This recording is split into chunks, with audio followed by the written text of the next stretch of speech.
What does it take to be a professional music producer and be able to work as a producer, earning and paying your bills and being successful in this?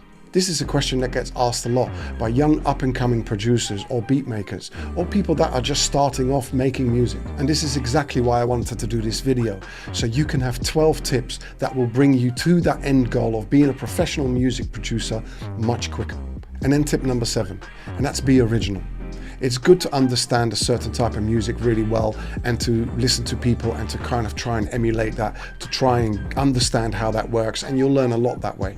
But try and always keep your own identity. Don't follow what everyone else is doing and do exactly the same thing just because you think it's what everyone wants to hear.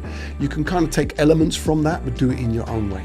Try and stay original, because people like people that are original, and originality shines through at the end of the day. And if you believe in what you're doing and do it well and keep going at what you're doing and you do it well, there will be more success for you if you don't follow.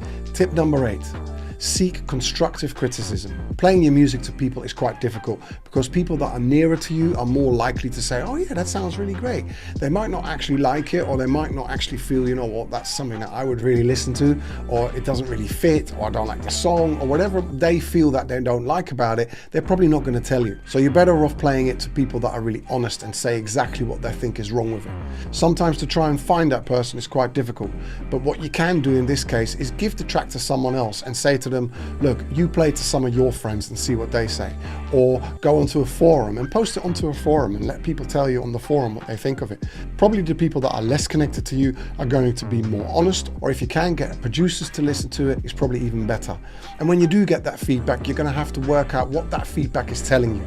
If it's coming from someone that does no music at all but just like listening to music, then the way they communicate with you will be different than if it's a producer and he's telling you the ins and outs. But it doesn't mean that the person that does know music, that their feedback is any less valuable, because from my experience, the person that doesn't work in the music industry but is just a listener, Joe Public, have usually been able to tell me what is good and what isn't. They might not be able to tell me why, but they can tell me what's good and what isn't, which for me is probably the most important thing. And if you really can't find anyone that's going to give you an honest answer and some really good feedback on your music, you can always contact me and then I will have a listen for you.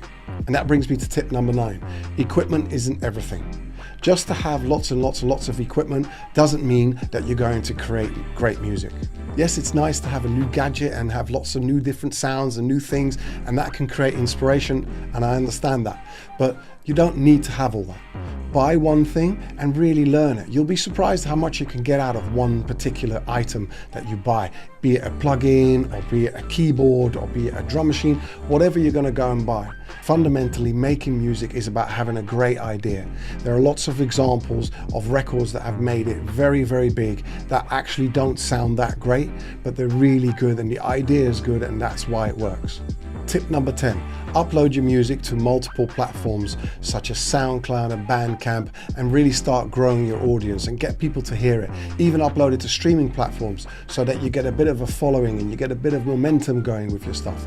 Or if it's instrumental, why don't you upload it to a beat platform and try and maybe get some money out of them? You know, if they're sitting there not doing anything anyway, you might as well do that. There's many options out there, so just utilize them to get as much exposure on your music as possible. On to the penultimate point, number 11, and this is get paid work. When I started my music production career, it was quite slow to start with, and it's because I never really finished anything properly, and until I got paid work in, I didn't really realize what it was like to finish something. So when someone pays you, you realize, well, this better be really good, because if they pay me now, then they might pay me again, and I need money because I've got to survive.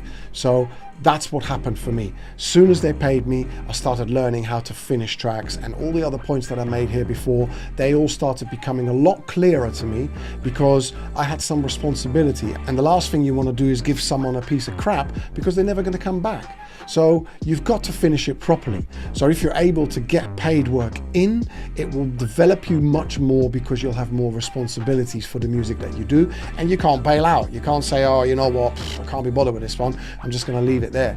No, you have to finish it, which that in itself is something you have to deal with. The creative boundaries where you get to a point and you don't know what to do, and like, how do I got to finish it off, and what do I do here? Those are the things, those are the questions you need to be asking yourself, and getting paid work in is going to do that. And also it's going to pay for your rent or for your next equipment or whatever else you're going to do with your money. This brings me to the last tip, but definitely not the least, and that is you got to be active on social media. Posting your own content on Facebook, Instagram, YouTube, whatever you're doing it on is really great, because it allows people to see you and it allows you to show your stuff off, and you never know what that's going to give you.